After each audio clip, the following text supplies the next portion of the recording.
जय जगन्नाथ सांग मैंने आपण मैंने नवरात्रि करछंती कि आ नवरात्रि जदि करछंती आपण जबधान बुणुचंती कि ताले से माटी आमे कोठु आनिबा गाँव रे थिला तो आमे पोखरी कूलरू आनी थांती बा नदी पठारू आनी थांती किंतु जदि आमे बाहर अछंती कोठु आनिबा मु कोन करे जे कोन आम छात ऊपर जदि आमे बर गछ ओस्त गछ लगैछे से मूलरू आनी परिबा बेल गछ मूलरू आनी परिबा जदि आमे पूजा करूछे आ नहले हमर जो माँ तुलसी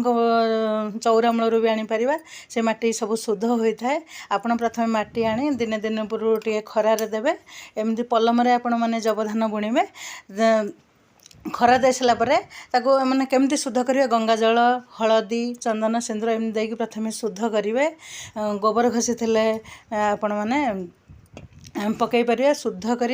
ओषा पूर्व रखिए। ये जो बड़ बड़ देखुं ये हूँ जबधान माटी रे पकई पूर्व टे पानी बतुरी देवे कारण ये जो गछ उठी माँ आविर्भाव बोली जन जाए। रोचे जय माता।